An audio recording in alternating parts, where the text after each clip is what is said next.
Friends welcome back to our channel ஷேஷோட். இன்றைக்கான வீடியோவில் என்ன பார்க்க போகிறோம் பார்த்தீங்கன்னா, கோல்டோட ரேட் ரெடியூஸ் ஆகுது. அது எதனால தான் சொல்லி பார்க்க போகிறோம். இதுக்கு ரெண்டு சினாரியோ எடுத்துக்கலாம். ஒன்று வந்து பார்த்தீங்கன்னா பிஃபோர் ஈரான் இஸ்ரேல் வார், கரண்ட்டாக வந்து பார்த்தீங்கன்னா ஈரான் இஸ்ரேல் வார், இந்த ரெண்டு சினாரியோ எடுத்துக்கலாம். ஸோ பிஃபோர் ஈரான் இஸ்ரேல் வார் வந்து பார்த்தீங்கன்னா யூஎஸ் டாலர் வந்து பார்த்தீங்கன்னா ரொம்ப வீக் ஆகிட்டு இருந்துச்சு.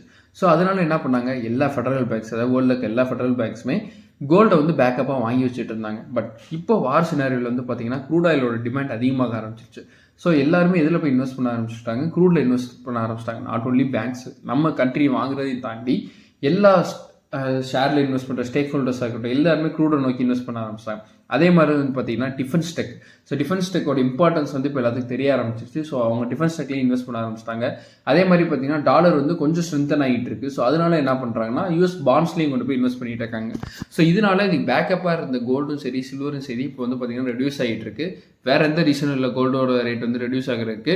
இப்போ வந்து பார்த்தீங்கன்னா க்ரூட் ஆயிலோட ரேட் வந்து பார்த்தீங்கன்னா ஆல்மோஸ்ட் $120 per barrel வந்துட்டு இருக்கு. இது அதிகமாகவும் சான்சஸ் இருக்குது. மேபி $200 கூட போகிறதுக்கான சான்சஸ் இருக்குது. ஏன்னா $200 வர வரைக்கும் தான் ஈரான் அடிப்பேன்னு சொல்லியிருக்காங்க. பார்க்கலாம் இந்த சுச்சுவேஷன் இப்படியே போதா இல்லை முடிஞ்சிருமான்னு சொல்லி உங்களோட கருத்துக்களை நான் சொல்லி கீழே பதிவு விடுங்க. தேங்க்யூ.